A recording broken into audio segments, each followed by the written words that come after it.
Hello again, and welcome back to the second instalment of the rock music lectures. I'm your guest lecturer for today, and my name is Michelle Stead.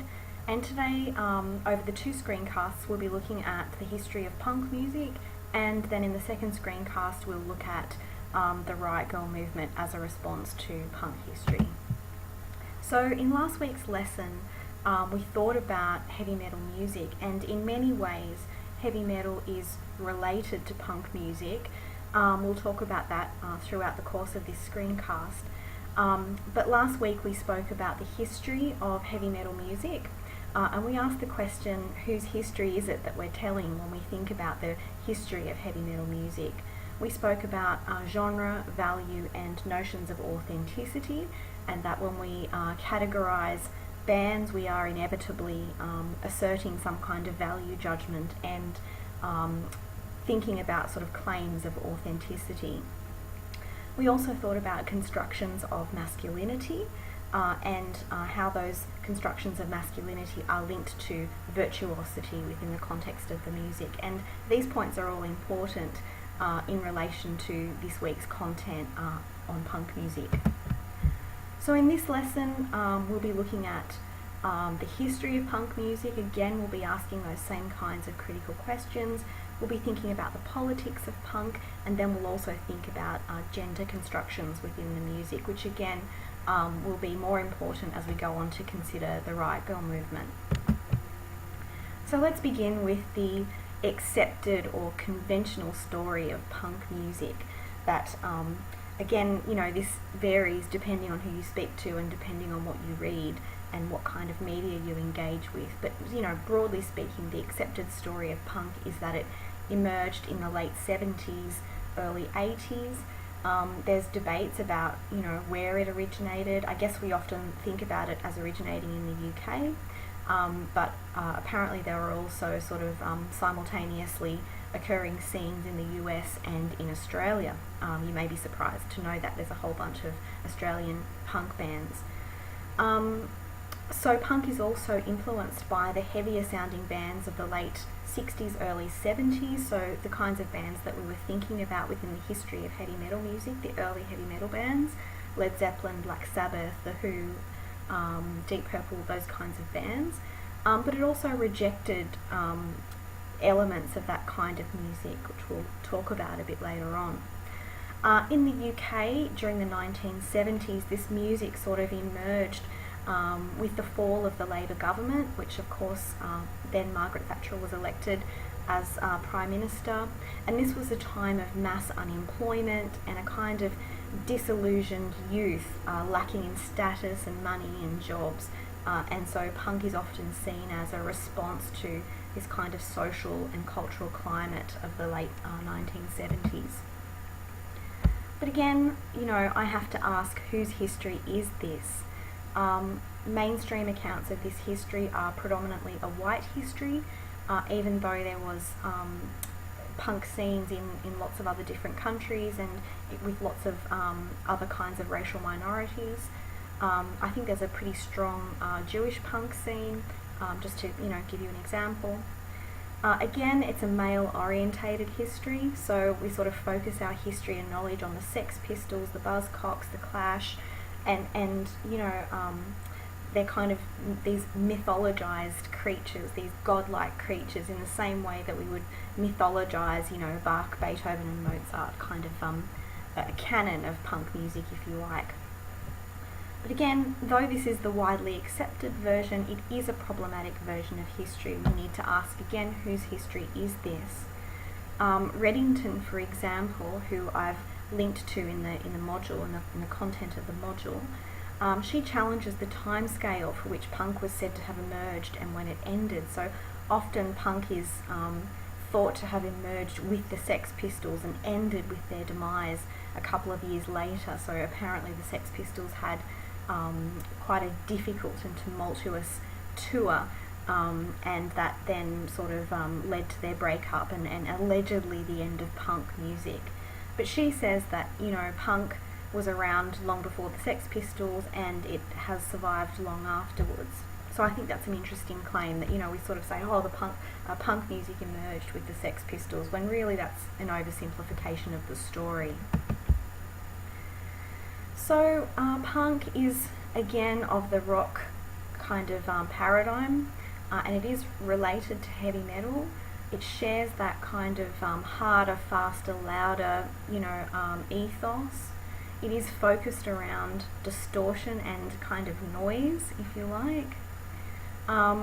Roughly speaking, the instrumentation is mostly 4-piece rather than 5 or more, and it sort of shares in those kinds of constructions of masculinity, but in a different way. It shares them via this kind of aggression, violence and control, and rock music more broadly does share in these themes, but punk sort of takes them to the extreme with this kind of extreme aggression and extreme violence. So at the same time it shares in heavy metal, it also refutes them. So punk is a lot noisier than heavy metal, it's a lot sloppier, it's got a grimier, dirtier sound, and again it's perhaps more aggressive, and we'll think about why this is the case. Just to give you a quote from Reynolds and Press, their book, it's called The Sex Revolts, Gender Rebellion and Rock and Roll. I've linked to that in the module as well. It's worth reading that book. I think it's extremely problematic, but there's some interesting things in there. Anyway, they say punk, in fact, was a sort of asexual relative of metal. Cock rock, with the cock replaced by a sort of castration paranoia. Society's to blame. Musically, punk suppressed the remnants of R&B's syncopation that endured in heavy metal and turned rock into a martial beat for those at war with the status quo. So here they're kind of making the suggestion that heavy metal was in many ways sort of sexually charged music with the phallic guitar and, drawing on those kind of R&B syncopated beats and the blues. It's kind of, in many ways, considered to be a overtly sexual music. Whereas punk sort of refutes that claim. Punk is more kind of aggressive and warlike, and I guess we do think about heavy metal as being aggressive, but if we think about heavy metal as being aggressive, then punk is even more aggressive than heavy metal, at least in its early conceptions anyway. So this kind of notion of anarchy and rebellion are central features to punk music. I would say and Reynolds and Press make the claim that those ideas are central to all rock music in some form or another. But we need to ask the question, rebelling against what exactly? Well, firstly, they're rebelling against this kind of virtuosic and elitist nature of early heavy metal, so that the notion that heavy metal musicians used to practice, they were highly skilled, they had these elaborate sort of, complicated and difficult sounding music. It was all about skill and dexterity and mastership of their instruments, whereas with punk it was not about that at all. It was about rebelling against those ideals because they're elitist and they're exclusive. They were also rebelling against the future. Keep in mind, as I mentioned earlier, that this was a time of social unrest, so the future looked pretty bleak from the perspective of the youth of the time. They were rebelling against mainstream culture and any form of economic power or selling out. So if you think about this in relation to heavy metal, the early heavy metal bands who achieved quite a lot of mainstream success with their music, and of course by default therefore a lot of money getting invested into the music and it being a polished music, punk sort of fundamentally rejected those ideals. So it was a response to this kind of selling out of the bands. And I think that's an interesting point in terms of authenticity. So, we think about any kind of band that is solely about selling records, is selling out, and therefore not very sincere and not very authentic in their message. And if you compare punk and heavy metal in that respect, punk's sort of really criticised heavy metal for that idea. Punk was sort of considered to be more indie and sort of garage bandish. You didn't need any kind of specialist knowledge, you didn't need any kind of specialist equipment, you just played music and that was fine. They were also rebelling against all forms of control, and one of these forms of control is sort of the patriarchal system. So we spoke last week about masculine stereotypes, and if you think about those stereotypes in relation to the context of patriarchy, so patriarchy being a kind of, I guess, a form of social organisation where men are supposed to be at the top of the hierarchy, the roles that are afforded to men within that context are quite limiting. So men are supposed to, again we're talking about stereotypes, right? Men are supposed to be, they're supposed to get married, they're supposed to be monogamous, they're supposed to be providers for the family, all of those kinds of things, those kinds of domestic views about what a man is supposed to do and achieve in his life. So punks were against this, notion of patriarchy and against these kinds of restrictive roles that masculinity afforded. They rebelled against those ideals. So one of the central, features of punk music outside of the music is that it was sort of built on this notion of DIY or do-it-yourself. So it's kind of a DIY aesthetic. And this is said to be built on inclusivity. So the music was unashamedly and deliberately uncomplicated. Bands purposely didn't want to have polished sounds. They purposely didn't want to master their instruments, although a lot of them were actually musicians in their own right. They rebelled against these ideas because they were exclusive and they were only for certain people, whereas punk wanted to initially at least try and be inclusive and be sort of egalitarian in its structure. And the music reflects that. So often there's only 3 chords in a song, and you may have come across the sort of punk catchphrase, this is a chord, this is another, this is a third, now form a band. So that was very much reflected in the music itself. Again, that kind of sloppy, gritty and grimy sound that you hear so often in punk music and early punk music especially. That's predominantly what I'm talking about here. So you can see a couple of photos.